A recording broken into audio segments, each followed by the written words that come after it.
Hello दोस्तों, चलिए UPSC के द्वारा पूछा गया एक रीजनिंग का क्वेश्चन लेते हैं। ये क्वेश्चन रहेगा हमारा स्टेटमेंट एंड अजम्पशन से रिलेटेड, धारणा से रिलेटेड। तो धारणा को समझने के लिए इससे अच्छा क्वेश्चन आपको नहीं मिल सकता। तो चलिए स्टार्ट करते हैं कैसे जो वो धारणा से रिलेटेड क्वेश्चन जो पूछे जाते हैं। इसमें जो भी स्टेटमेंट दी होगी उसमें आपने बताना है कि जो भी राइटर का, जो भी लेखक है, उसका क्या कहना है, एक्चुअल में वो बोलना क्या चाह रहा है। ठीक है, आपको ऑप्शन मिलेंगे, उनमें से आपको सही आंसर टिक करना पड़ेगा। तो चलिए देखते हैं। स्टेटमेंट दी है, भारत में कई लोगों का मानना है, ठीक है, कि हम शस्त्र निर्माण पर अपना व्यय जितना कम करेंगे, हमारे पड़ोसियों के साथ युद्ध की संभावना उतनी ही कम होगी।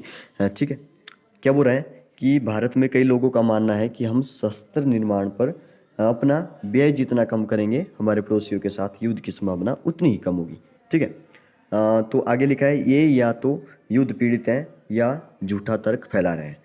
तो इसमें आप लोग बताइए कि कौन सा जो कथन है वो सही होगा। तो फर्स्ट ऑप्शन दिया है इसने, हम शस्त्र निर्माण पर हम शस्त्र निर्माण अपना धन बर्बाद कर रहे हैं। ठीक है, हम शस्त्र निर्माण पर अपना धन बर्बाद कर रहे हैं। क्या ऐसा हो सकता है? क्या ऐसा बोलना चाह रहा है लेखक? तो देखिए सेकंड ऑप्शन देखिए, अत्याधुनिक शस्त्र निर्माण भारत के लिए आवश्यक है।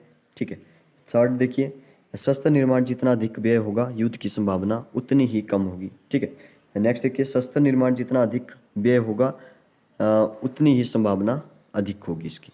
ठीक है, आपको इस क्वेश्चन में ऐसा लगेगा कि क्वेश्चन हमारा जो डी ऑप्शन है वो सही होगा, शस्त्र निर्माण जितना अधिक व्यय होगा उतनी संभावना उतनी अधिक होगी। क्योंकि क्योंकि इसने बोला कि व्यय जितना कम करेंगे उतना ही युद्ध की संभावना कम होगी। इसका मतलब ये होगा कि व्यय जितना ज़्यादा करेंगे उतनी ही युद्ध की संभावना ज़्यादा होगी। ठीक है, लेकिन इसने जो लास्ट में बोला है कि ये जो है वो झूठा तर्क फैला रहे हैं। ऐसा कहने वाले जो लोग हैं वो झूठा तर्क फैला रहे हैं, मतलब कि उसका जो मानना है, उसकी जो धारणा है।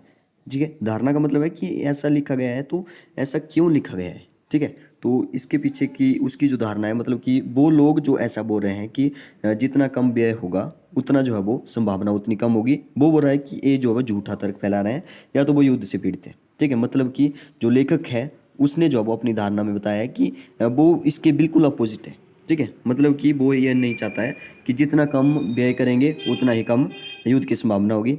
वो इससे बिल्कुल उल्टा समझता है, बिल्कुल अपोजिट जो है वो उसकी धारणा है। तो उसका मानना ये होगा कि जितना जो है वो ज़्यादा व्यय करेंगे उतना ही युद्ध की संभावना कम होगी। ठीक है, जितना ज़्यादा व्यय करेंगे उतनी ही युद्ध की संभावना कम होगी। ठीक है, तो हमारा सी ऑप्शन जो वो यहाँ पे सही हो जाता है। ठीक है, तो धारणा से रिलेटेड जितने भी क्वेश्चन है, इससे अच्छा क्वेश्चन शायद नहीं मिल सकता। ठीक है, तो अगर आप इसको समझ गए होंगे तो धारणा से रिलेटेड आप क्वेश्चन को समझ गए होंगे कि कैसे जो इनको सॉल्व किया जाता है। तो हमारा सी क्वेश्चन सही हो जाएगा। Thank you.